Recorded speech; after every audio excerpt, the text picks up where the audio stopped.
Meu nome é Sofia e hoje, aos 53 anos, as pessoas olham para minha casa, para minha empresa e veem uma história de sucesso. Mas elas veem o pódio, não a largada. Toda grande jornada tem um marco zero, um ponto de partida.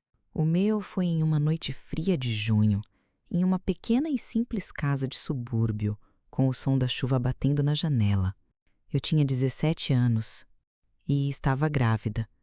O teste de farmácia positivo estava sobre a mesa da cozinha, branco e inegável, como uma sentença. Meu pai, um homem rígido cujas mãos eram grossas do trabalho e cujas opiniões eram duras como pedra, olhava para mim sem piscar. Minha mãe, como sempre, olhava para o chão, uma sombra silenciosa concordando com a fúria do marido. Para eles, aquilo não era a notícia de um neto, era a materialização da vergonha. Você não vai ter essa criança debaixo do meu teto. Meu pai disse, a voz baixa e cortante, mais assustadora que qualquer grito. Você desonrou esta família, estragou o seu futuro. Nós não criamos uma filha para isso. Pai, por favor. Eu supliquei, as lágrimas escorrendo. Olhei para minha mãe buscando um pingo de compaixão, mas ela não ergueu os olhos. O silêncio dela foi a pior das condenações. Ele já havia arrumado uma pequena mala para mim, roupas, alguns livros da escola, um fim de vida em uma mochila.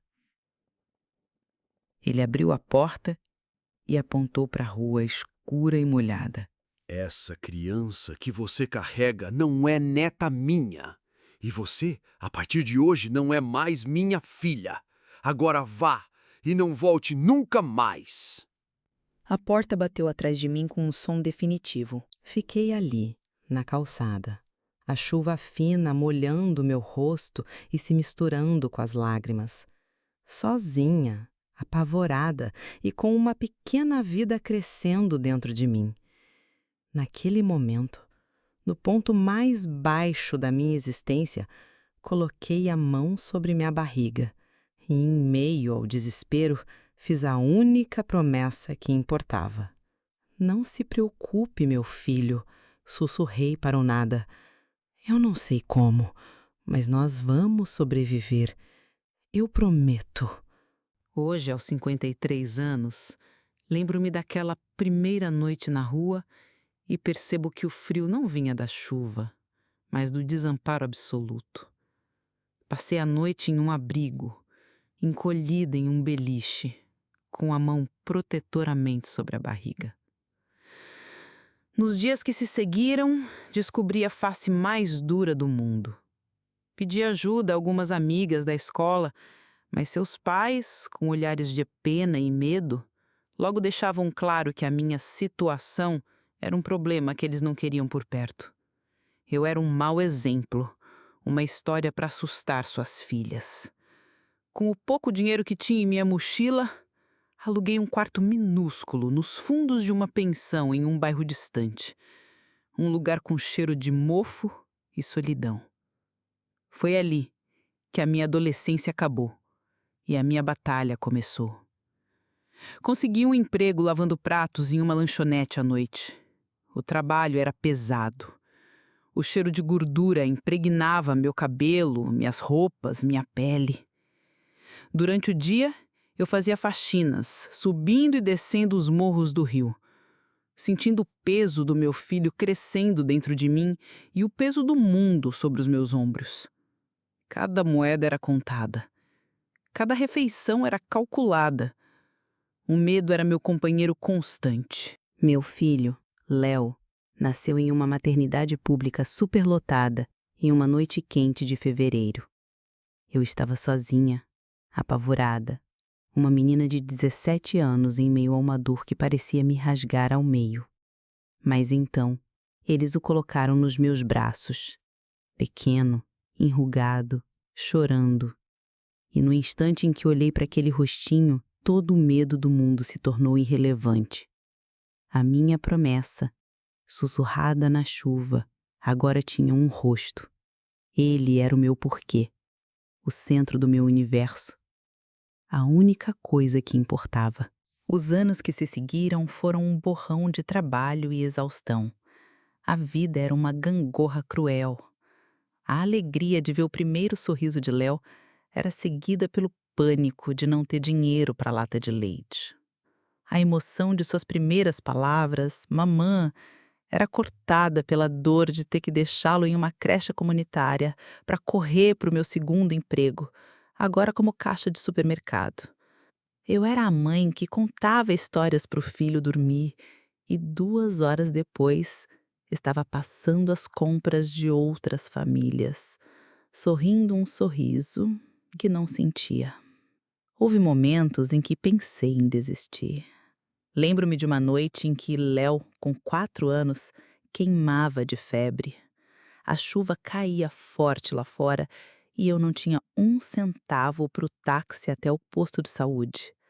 Abracei meu filho, sentindo o calor de seu corpo pequeno contra o meu, e rezei, com uma fé que eu não sabia que tinha. Naquela noite, sentada no chão frio do meu quarto, eu olhava para ele e via a injustiça do mundo. Ele não merecia aquilo. Ele merecia segurança, conforto, um futuro. A risada do meu pai ecoava em minha cabeça, dizendo que eu havia estragado a minha vida. Mas olhando para Léo, eu sabia que a minha vida não importava. A dele sim. E foi por ele que eu continuei. Eu havia cumprido a minha promessa. Nós havíamos sobrevivido, dia após dia, na trincheira da pobreza. A verdadeira virada, no entanto, não veio de mim. Veio dele. Cheguei em casa certa noite, moída de cansaço após uma jornada dupla, e encontrei meu Léo, com 6 anos, no meio da nossa pequena sala. Ele arrastava com dificuldade uma vassoura que era quase do seu tamanho, espalhando mais a poeira do que a limpando. Meu amor, o que você está fazendo? Perguntei confusa. Ele me olhou com seus olhos sérios de criança e disse: Tô limpando a casa pra você, mamãe. Eu sorri. Mas por que, meu anjo? Isso é trabalho da mamãe. E a resposta dele quebrou meu coração em 1000 pedaços. É que quando você limpa, você fica sempre com a carinha triste e com sono. Pensei que se eu fizesse as coisas que te deixam triste, você ia ficar mais feliz. E aí, você ia ter mais tempo pra brincar comigo. Naquele momento, abraçada ao meu filho no meio da nossa sala bagunçada, a promessa que fiz na noite em que fui expulsa mudou. Não era mais sobre sobreviver.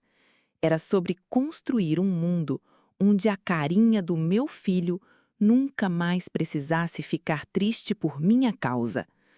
Era hora de parar de lutar e começar a vencer. Aquelas palavras do meu filho de 6 anos foram o estalo que acordou uma parte de mim que eu achava que estava morta. Eu olhei ao redor do nosso pequeno e sombrio quarto na pensão e, pela primeira vez, não vi apenas um abrigo. Vi o reflexo da minha própria tristeza e entendi que Léo estava crescendo imerso nela. Eu não tinha dinheiro, mas ainda tinha minhas mãos e a mente de um arquiteta adormecida. Comecei a nossa revolução ali mesmo, em nossos 20 metros quadrados, transformando lixo em luxo, criando um oásis de alegria para nós. A transformação foi tão radical que a dona da pensão, Dona Amélia, em vez de reclamar, me ofereceu um acordo. 3 meses de aluguel de graça para que eu reformasse a recepção. Foi o meu primeiro contrato. Meu pagamento me deu o fôlego que eu precisava. Criei os cartões da Aconchego Design. De trabalho em trabalho, fui aos poucos largando os bicos de faxineira. A exaustão de limpar a casa dos outros foi sendo substituída pela exaustão de construir os sonhos dos outros. E o meu. Mantive o emprego fixo como caixa de supermercado como minha única rede de segurança. Mas minhas noites e fins de semana agora pertenciam à minha verdadeira paixão. Léo era meu pequeno assistente, me passando pincéis e dando opiniões sérias sobre a cor de uma almofada. A carinha triste que ele via em mim estava sendo substituída por manchas de tinta e um sorriso de propósito. O grande salto veio do dono de uma pequena livraria de bairro.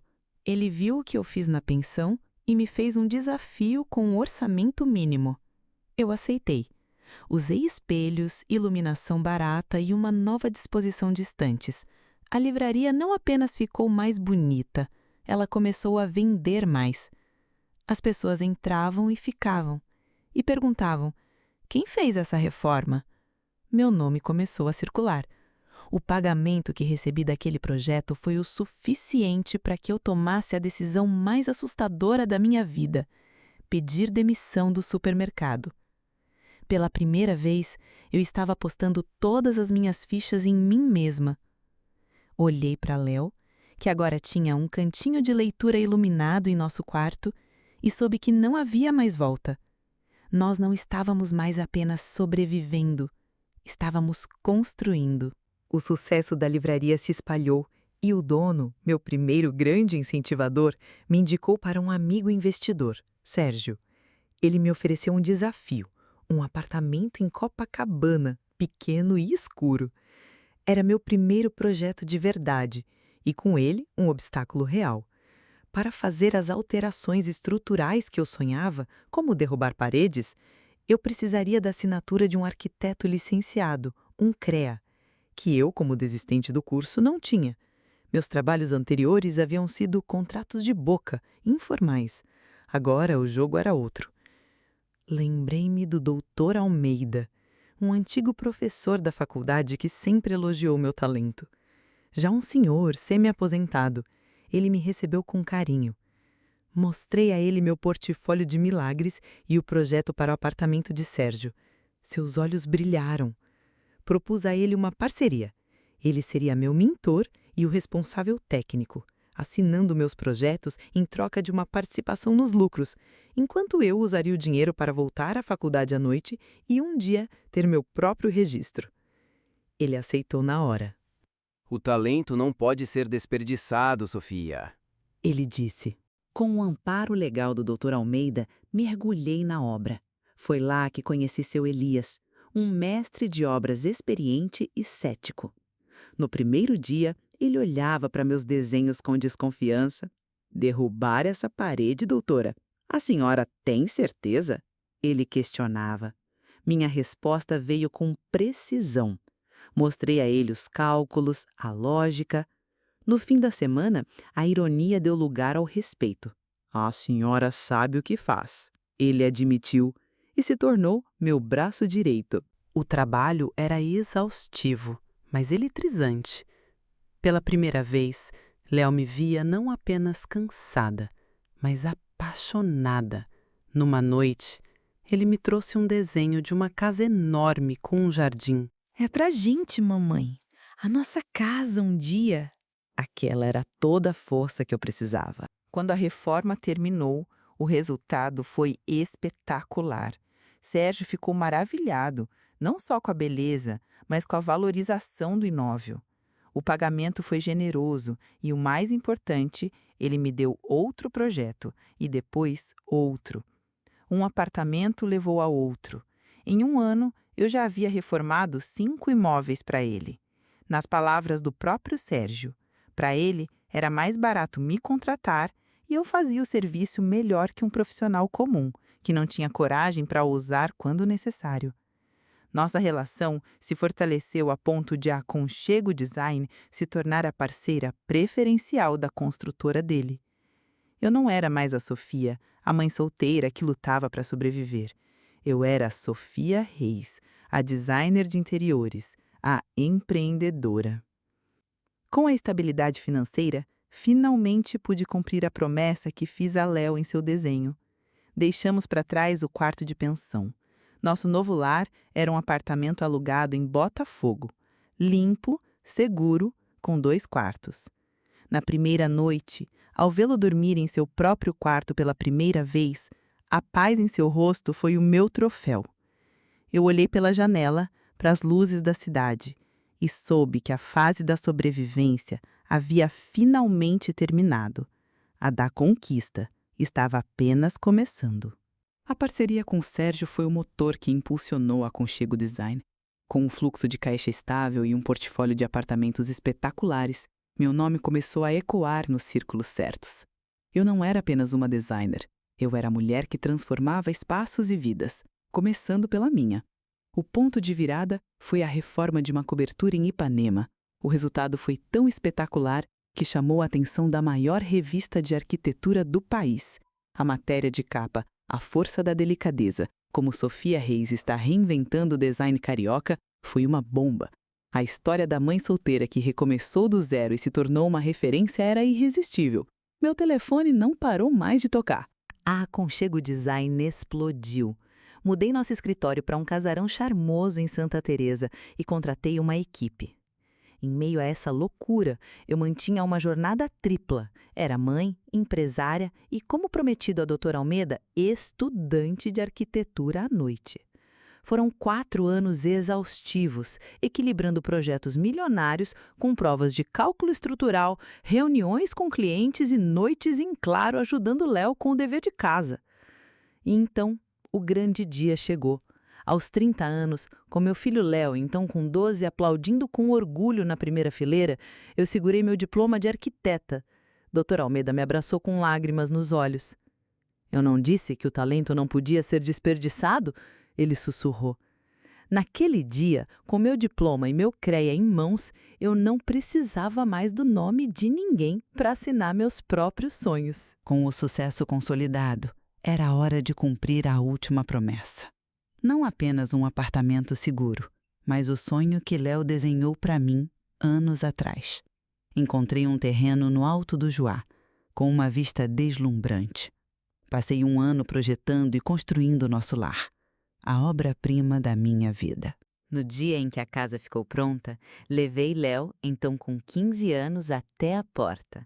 A casa era magnífica, moderna, com paredes de vidro que abraçavam a paisagem. Um balanço, exatamente como no desenho dele, pendia de uma mangueira no jardim. É nossa, meu filho, eu disse, a voz embargada, entregando a chave para ele. Ele me abraçou com a força de um homem e ficamos ali, chorando juntos. Naquele momento, olhando para nossa fortaleza de vidro e sonhos, eu, a narradora de hoje, me lembro de ter pensado que havíamos vencido, que os fantasmas do passado jamais conseguiriam escalar aquela montanha para nos alcançar. Mal sabia eu que eles não precisavam escalar, eles só precisavam bater na porta. Os 3 anos seguintes foram de uma paz quase real. A Aconchego Design se tornou uma referência. Minha vida, antes uma corrida desesperada pela sobrevivência, agora era regida por reuniões, viagens e pela alegria de ver Léo se transformar em um adolescente inteligente e gentil. A mansão no Juá era nosso santuário, a prova de que havíamos vencido. Eu realmente acreditava que os fantasmas do passado haviam se perdido do caminho da nossa ascensão. Mas os fantasmas nunca se perdem, eles apenas esperam. Era uma tarde de sábado. O céu estava azul e o som do mar chegava suavemente até a nossa piscina. Eu estava revisando uma planta e Léo, agora com 15 anos, estava deitado em uma espreguiçadeira, com fones de ouvido. Uma cena de paz. Uma paz que foi estilhaçada pelo som agudo do interfone. Atendi. Era a voz do segurança na portaria. Dona Sofia, boa tarde. Tem um casal de idosos aqui no portão. Um senhor e uma senhora. Eles dizem que são seus pais e que precisam falar com a senhora. Meu sangue gelou. 16 anos. 16 anos de um silêncio absoluto, quebrado em um sábado à tarde. Minha primeira reação, instintiva e visceral, foi dizer: mande-os embora. Mas antes que eu pudesse falar, Léo tirou os fones. Meus avós? Ele perguntou, a curiosidade de um adolescente se sobrepondo a toda a história de dor que ele só conhecia pelo meu ponto de vista. Ele nunca os havia visto, e agora estavam a metros de distância. O olhar dele, cheio de uma pergunta que eu não podia ignorar, me prendeu. Deixe-os entrar no condomínio. Eu os encontrarei no portão. Respondi ao segurança. Caminhei lentamente pela alameda de palmeiras que levava ao portão da minha casa. E então eu os vi. A imagem deles me chocou. O meu pai, antes um homem forte, estava encurvado, apoiado em uma bengala. Minha mãe, antes uma sombra, era agora uma senhora frágil de cabelos brancos. Eles olharam para mim e depois para a casa imponente atrás de mim, e vinha vergonha em seus rostos. Foi minha mãe quem falou, a voz trêmula. Sofia, minha filha, nós sabemos que não temos o direito, mas nós vimos você na revista. Nós estamos velhos, seu pai não está bem. Não queremos seu dinheiro, nós só queríamos te pedir perdão e conhecer o nosso neto. Só uma vez, antes que seja tarde demais. Naquele exato momento, ouvi passos atrás de mim. Léo estava ali, parado, alto, os olhos fixos nos dois idosos. Meus pais olharam para ele e o impacto da realidade os atingiu como uma onda. O bebê que eles rejeitaram era agora um rapaz de 15 anos.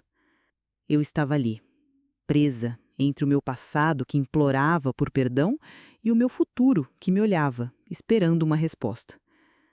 E a narradora de hoje sabe que a decisão que tomei naquele momento, acreditando ser um ato de força e justiça, foi o começo do fim.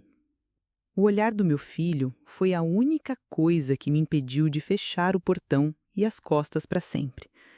Havia nele uma curiosidade tão pura, uma necessidade tão fundamental de entender suas próprias origens, que eu não tive coragem de negar-lhe aquilo. Podem entrar, Eu disse, a voz desprovida de qualquer emoção. Abri o portão, mas não os convidei para minha casa. Apenas os guiei em silêncio pelo jardim, como uma anfitriã guiando estranhos indesejados. A caminhada até a varanda da mansão foi uma tortura silenciosa. Eu via meus pais, velhos e frágeis, ofegando para acompanhar meu passo firme, os olhos arregalados para a opulência ao redor. Aquela casa que para mim era um símbolo de vitória, para eles, eu vi agora, era um monumento à filha que eles jogaram fora. Léo caminhava entre nós, tenso, um embaixador em uma terra de ninguém, sem saber para que lado olhar. Sentamo-nos na varanda, com a vista do oceano se estendendo à nossa frente. O cenário era de uma beleza pacífica que contrastava brutalmente com a guerra dentro de nós. Minha mãe tentou falar, as palavras tropeçando em soluços. Sofia, nós éramos duros, ignorantes. Tínhamos tanto medo, medo do que os vizinhos iam pensar, medo que você estragasse sua vida. Não há um dia em todos esses anos que eu não tenha me arrependido. Meu pai permaneceu em silêncio, a cabeça baixa. O orgulho dele, antes uma montanha, agora era pó. Léo olhava para eles e eu via em seus olhos a compaixão juvenil, a vontade de perdoar, de consertar. Ele olhou para mim, um apelo mudo. Mãe, ele sussurrou. Então eu sei. Em aquele sussurro me deu a força para dizer tudo o que guardei por 16 anos. Eu me virei para os meus pais, a voz calma, mas cada palavra pesando 1 tonelada. arrependimento? Comecei. Vocês se arrependeram hoje ao verem esta casa? Onde estava o arrependimento de vocês quando eu passava fome com um bebê nos braços? Onde estava quando eu chorava de exaustão e solidão no chão de uma pensão imunda? Onde estava o arrependimento quando Léo ficou doente e eu não tinha dinheiro para o remédio? Levantei-me, a dor de décadas finalmente transbordando. Vocês não se arrependeram da minha dor. Vocês se arrependeram do meu sucesso. Porque o meu sucesso prova que vocês estavam errados. Prova que o amor que vocês chamaram de vergonha foi a força que construiu tudo isso. Apontei para Léo, que me olhava assustado. E conhecer um neto de vocês? O neto que meu pai disse que não era dele? Vocês não têm um neto. Vocês abriram mão desse direito na noite em que me jogaram na rua. O rapaz que está aqui hoje não foi criado por uma filha, mas por uma órfã. E ele não precisa de avós que só se lembraram que ele existe quando viram o nome da mãe dele numa revista. Minhas palavras pairaram no ar, finais e implacáveis. Peguei o interfone. Segurança, por favor. Acompanhe o senhor e a senhora Reis até a saída. Eu nem sequer usei a palavra paz. Eles se foram, esmagados. Eu fiquei ali, de pé, sentindo um vazio gelado onde deveria haver um triunfo. Léo me olhava, não mais com curiosidade, mas com um horror que eu nunca vira em seus olhos.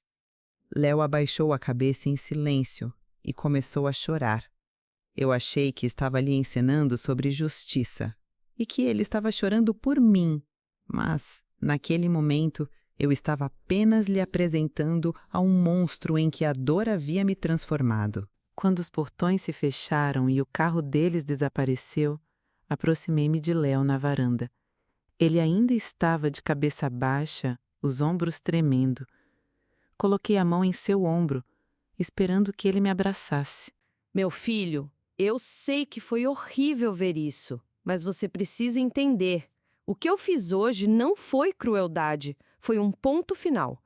Foi para nos proteger, para garantir que aquela dor nunca mais entrasse em nossa vida. Foi por nós. Eu disse, a voz firme de quem acredita ter feito a coisa certa. Ele não levantou a cabeça. Apenas fungou e disse, a voz abafada: Eu sei, mãe. Ele se desvencilhou do meu toque e se virou para a porta. Eu só preciso ficar um pouco sozinho, tá bom? Ele entrou e subiu para o seu quarto. Ouvi a porta se fechar.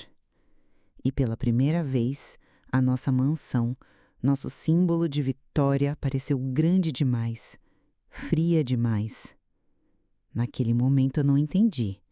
Atribuí sua reação ao choque de um menino de 15 anos.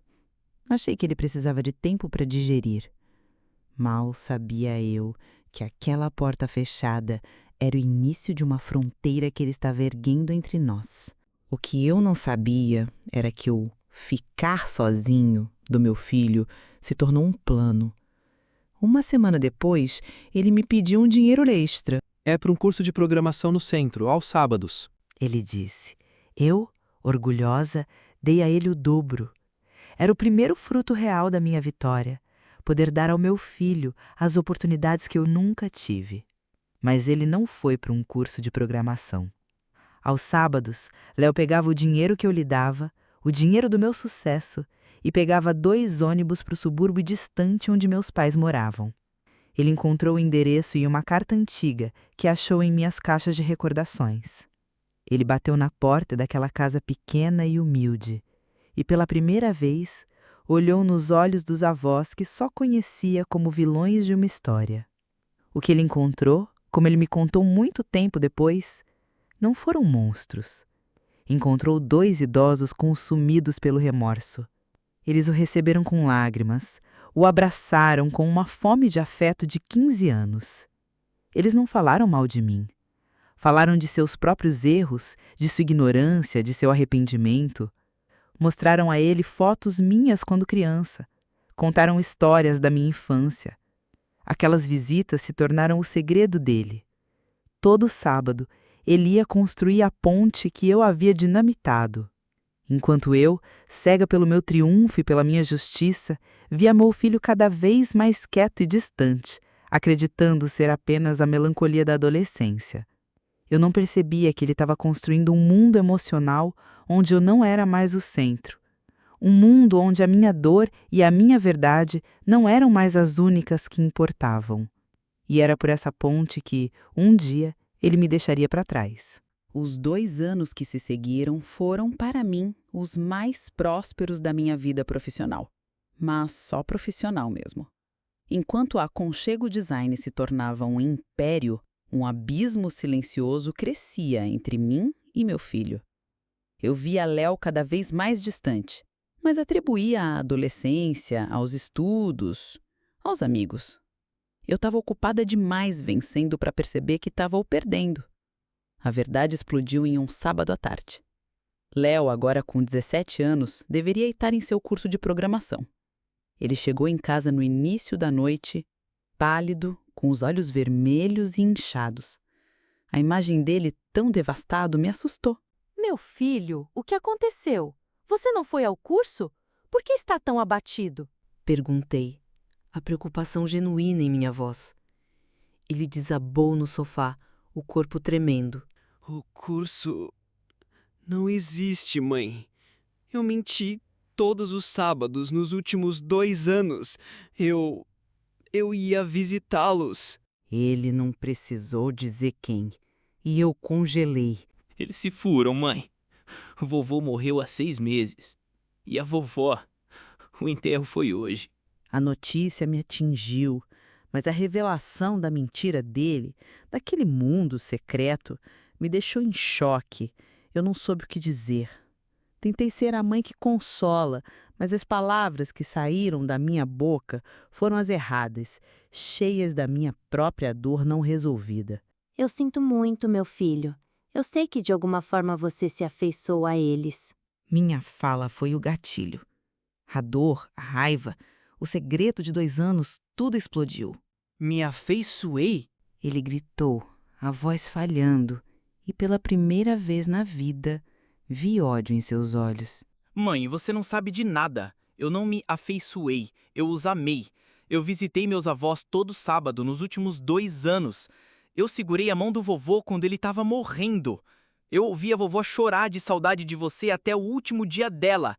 Eu recuei, chocada, as palavras dele me atingindo como pedras. Eles se arrependeram, mãe. De verdade.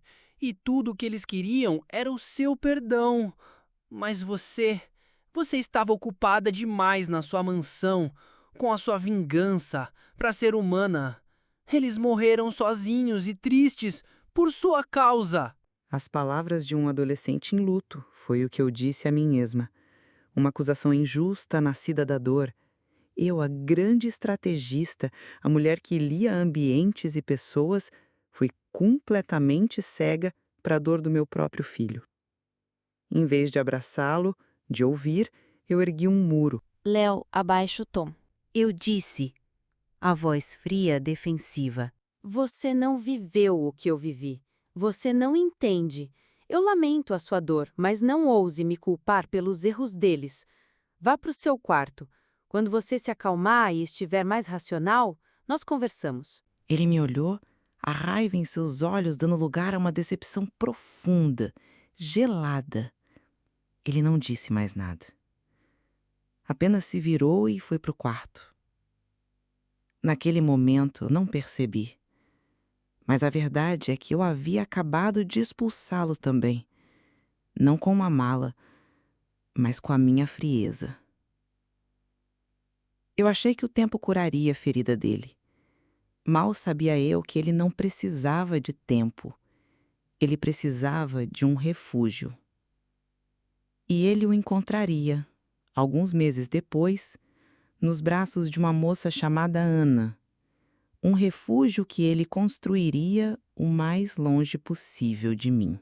O luto pela perda dos avós e, principalmente, a minha fria indiferença à morte dos meus próprios pais deixou Léo em um estado de melancolia profunda. A porta do seu quarto vivia fechada. Eu, cega pela minha própria justiça, dei a ele espaço quando, na verdade, eu estava abandonando sua dor. Foi nesse vácuo que Ana apareceu. Ele a conheceu aos 17 anos, ela tinha 22.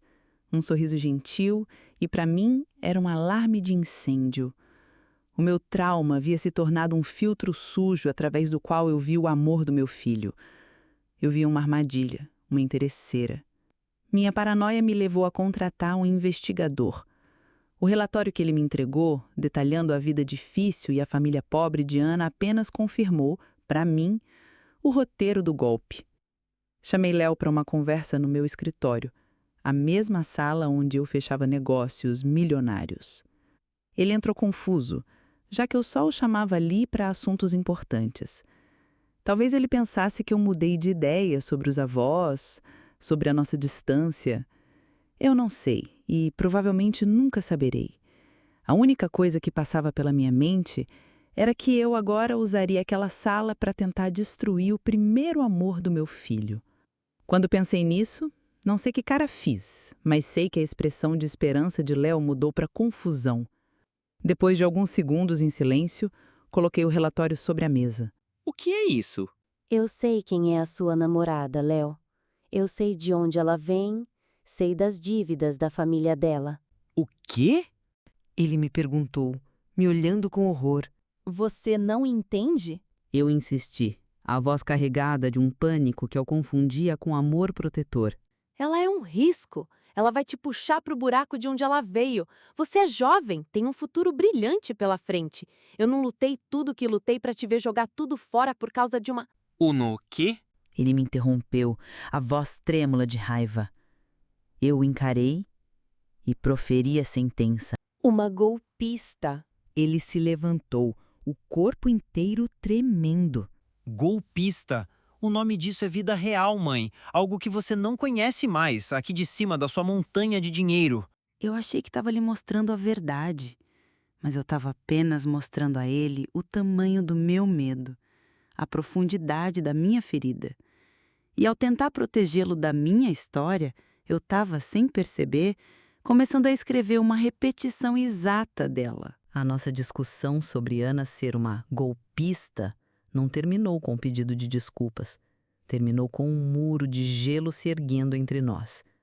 Nos meses que se seguiram, Léo e eu passamos a viver como dois estranhos na mesma mansão.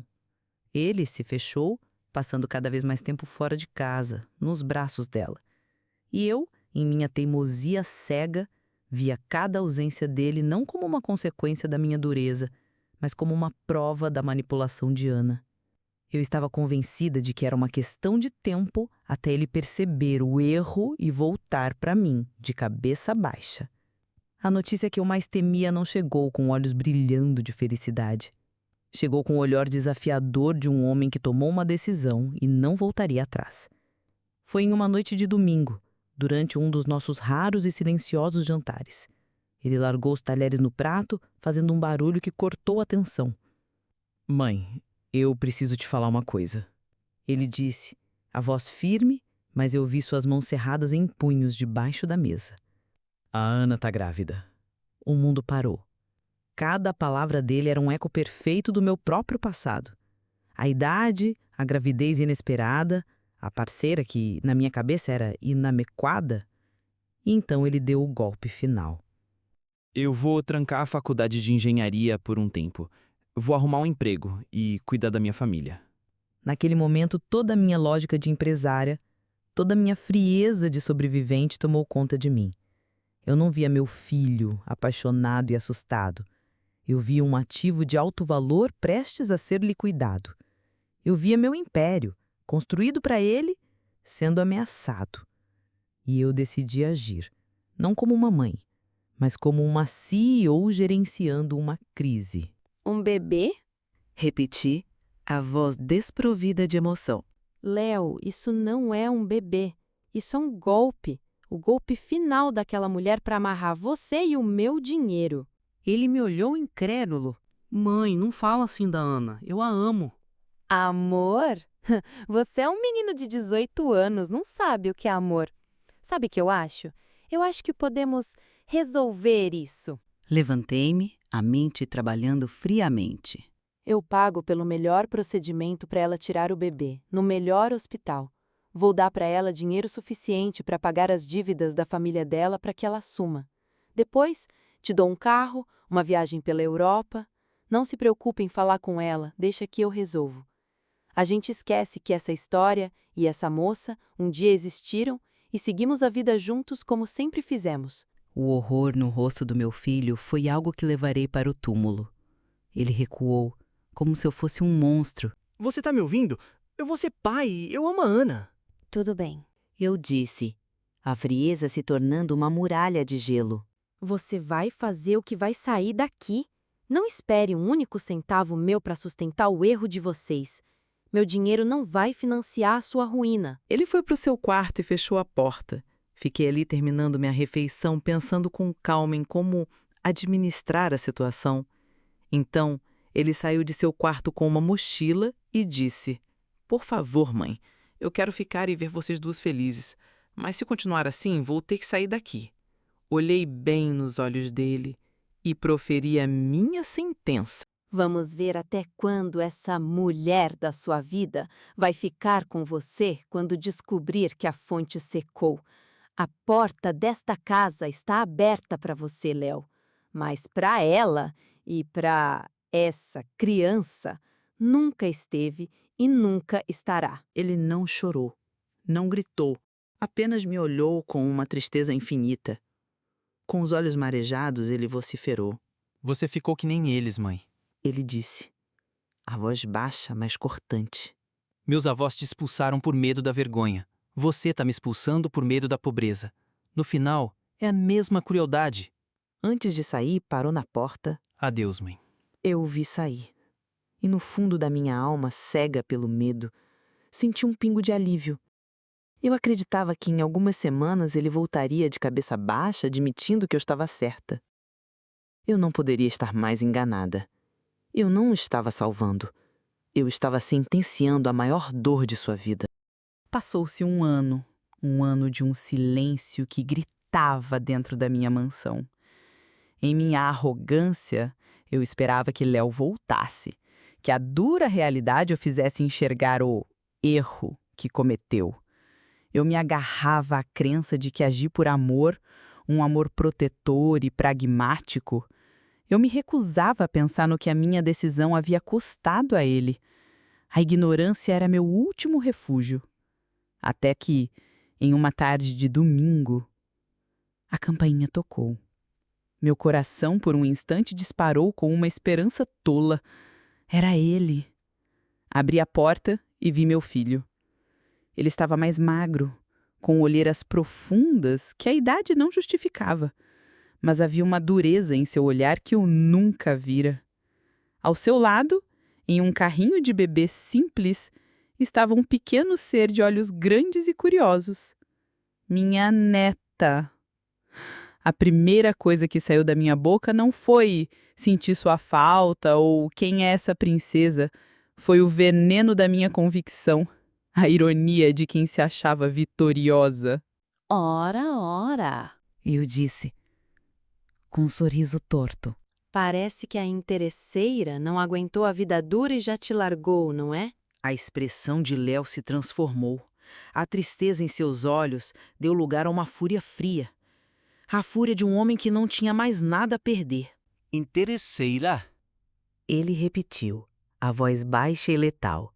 Aquela interesseira mãe me sustentou grávida por 3 meses enquanto eu, o filhinho da mamãe, não conseguia arrumar um emprego. Aquela interesseira usava o pouco dinheiro que ganhava como garçonete para comprar as minhas vitaminas, porque eu estava com vergonha demais de admitir que estava com fome. Aquela interesseira me amava de um jeito que você, com toda a sua fortuna, nunca soube amar ninguém. Ele fez uma pausa, o peito subindo e descendo. E sabe por que ela me largou, mãe? Eu não consegui responder. Ela me largou porque morreu. Morreu em um hospital público superlotado, por uma complicação no parto que um bom médico teria resolvido em 10 minutos. Morreu porque a senhora, na sua arrogância, achou que podia comprar e vender a vida das pessoas. O bebê no carrinho, sentindo a tensão, começou a chorar. Um choro fino, agudo. Essa, ele disse apontando para a criança. É a Sofia. O nome dela é Sofia. O último presente que a Ana me deu. Eu vim aqui hoje para tentar conversar. Para talvez, um dia, deixar minha filha conhecer a avó. Mas quer saber? Ele olhou de mim para a minha mansão, para o luxo que nos cercava. Eu não quero que a minha filha respire o mesmo ar que você. Eu não quero que ela seja contaminada por essa sua riqueza podre. Ele se abaixou, ajeitou a manta no bebê e olhou para mim uma última vez, os olhos cheios de um desprezo que era a minha sentença final. Eu não quero te ver nunca mais, nem pintada de ouro. Ele se virou e começou a empurrar o carrinho para longe. Eu fiquei ali, paralisada na porta da minha mansão, o choro da minha neta que levava o meu nome, ecoando e depois se distanciando até ser engolido pelo silêncio. Quando a porta se fechou, o choro da minha neta se distanciando foi o último som de família que eu ouviria por muitos e muitos anos. O silêncio que se instalou depois não era de paz, era o silêncio de um túmulo. Naquele dia eu não perdi uma discussão, eu perdi tudo. Os anos que se seguiram foram de um sucesso profissional oco e de uma miséria pessoal absoluta. A Aconchego Design se tornou uma marca internacional. Eu ganhava prêmios, dava palestras, era a personificação da mulher que deu a volta por cima. Mas toda noite eu voltava para minha mansão, uma obra de arte arquitetônica fria e vazia, e era confrontada com o eco do choro de um bebê que levava o meu nome. Eu usei a mesma ferramenta da minha paranoia, o investigador particular, mas agora movida por uma necessidade desesperada de mãe e avó. Eu precisava saber. E as primeiras fotos que recebi foram de quebrar a alma. Léo, morando em um barraco, em uma comunidade distante. E a imagem que me assombra até hoje, que invade meus sonhos e me acorda no meio da noite. Minha neta, pequena e magrinha, na porta de casa, dizendo: "Papai, tô com fome." E Léo, com o olhar cansado do mundo, respondendo: "Calma, filhinha, papai vai comprar fubá para fazer angu." Eu, a milionária, a fênix, e a minha neta comia angu de fubá. Cada garfada em meus jantares sofisticados tinha gosto de cinzas. Os relatórios do investigador continuaram a chegar por anos, e eles contavam uma história de luta que eu conhecia bem. Contavam sobre Léo trabalhando 16 horas por dia em 2 empregos, sobre os cursos técnicos de montagem de computadores que ele fazia à noite. Via, através das fotos, ele se mudar do barraco para uma casinha simples, mas limpa. Vi minha neta, ainda magrinha, mas crescendo saudável, comendo na escola pública, sempre abraçada ao pai. Ele não deu a volta por cima como eu, ele não construiu um império. Mas ele construiu uma vida, com dignidade e, acima de tudo, com amor. Algo que o meu dinheiro não pôde comprar. Hoje, aos 53 anos, eu entendo a terrível ironia da minha história. Meus pais me expulsaram por medo e eu construí uma fortaleza para nunca mais ser vítima. Mas ao me trancar dentro dela, me tornei a carcereira. Com medo de que meu filho repetisse a minha história de pobreza, eu o abandonei, forçando-o a viver exatamente a luta que eu tanto temia para ele. Ele nunca mais me procurou. O perdão que eu neguei aos meus pais também me foi negado. A vitória contra eles me custou a única coisa que importava.